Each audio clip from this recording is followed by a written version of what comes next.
In the summer of 1857, following the seizure of Delhi by mutinous sepoy regiments, a small British-led force found itself unable to retake the city by direct assault. Instead, it dug in along Delhi Ridge, a line of broken high ground north of the city that dominated the approaches to Delhi and offered the only defensible position from within striking distance of the walls. Anchored around key buildings such as Hindu Rao's house, the ridge became both shield and sword, a fragile barrier holding back rebel forces inside the city and the forward base from which any future recapture of Delhi would have to be launched. From the rebel-held suburbs, particularly around Sabzi Mandi, repeated attacks surged towards the ridge, turning this ground into one of the most bitterly contested positions of the entire uprising. Welcome back to Lessons from the Front. Today, I've travelled north to Yishun here in Singapore to take part in a historical wargame set during the siege of Delhi, using a scenario from the rule set, The Men Who Would Be Kings. The game has been set up and run by Choong Shoon Thai, who provided the table, terrain and the figures and added a number of his own homegrown rules tweaked to better capture the feeling of the fighting. Our game focuses on one of the most repeated rebel assaults, an attempt by mutineer sepoys and irregular forces to outflank the British defenders holding the ridge.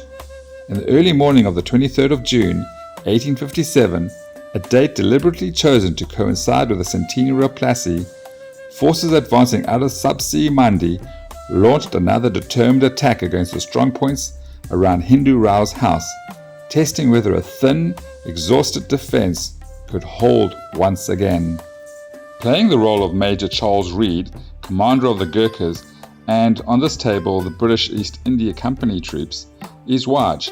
I, meanwhile, took command of the forces of what the British called the mutineers, but which many may well have proudly described as some of the first freedom fighters for Indian independence.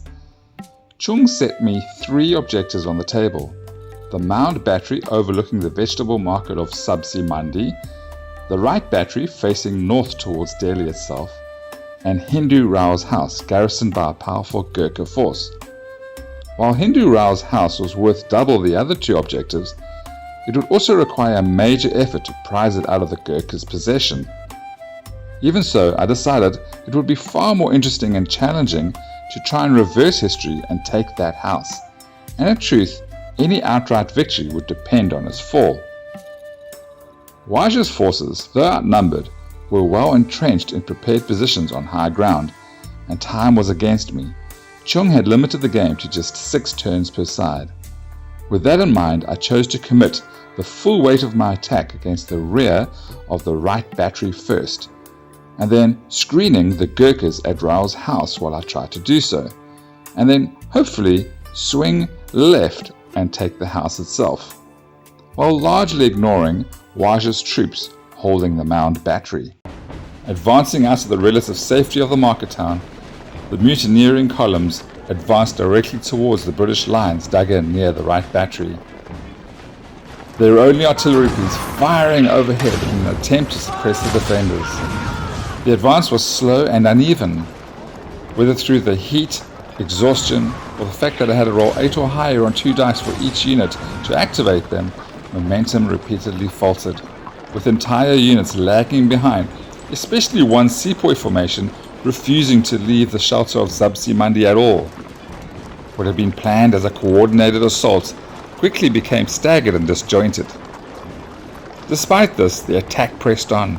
They're coming, sir! Call the alarm! Right, sir!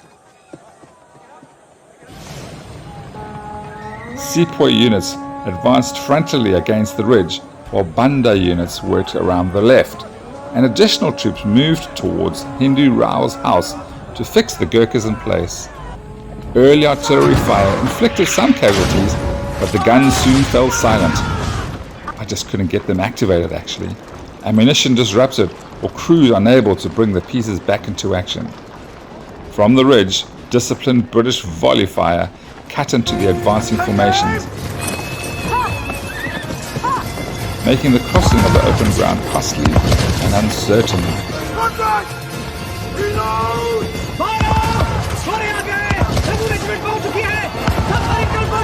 Only upon reaching the broken ground at the base of the ridge did the attackers finally gain some cover and the opportunity to close with the defenders at the right battery. There, the fighting became brutal.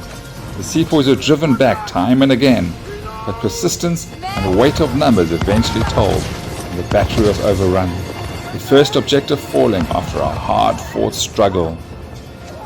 Elsewhere, the British guns continued to punish the advance, Move the artillery forward! slowing and fragmenting the attacking force.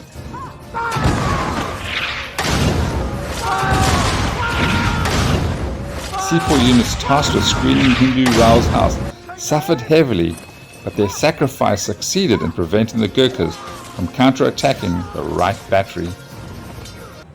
As the threat to that position grew, British infantry advanced off the mound battery in an attempt to strike the attackers' flank and prevent the mutineers from concentrating their full strength against Hindu Rao's house.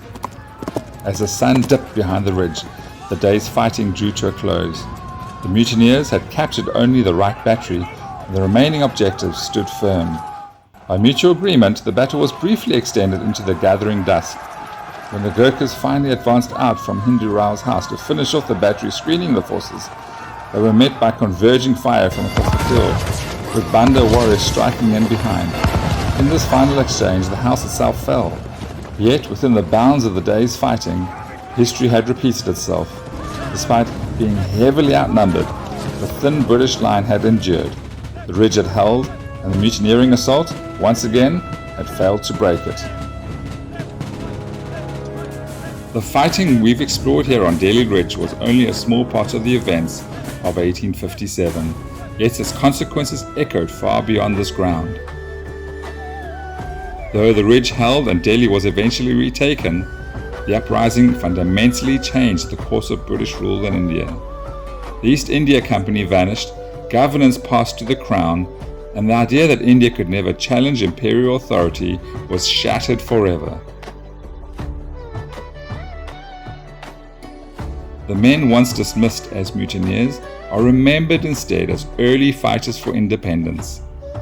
Yes, imperfect, divided, and ultimately defeated, but no longer forgotten. In that sense, the story of the Delhi Ridge is not just about a battle that was held, but about a moment when the future of India first began to push back. My thanks go to Wahj for a hard-fought and thoughtful game, and to Choong Shoon Thai for running the scenario, setting the table, and sharing both his figures and his time. It was genuinely a memorable experience. And thank you to you guys for watching another episode of Lessons from the Front. Until next time, happy gaming!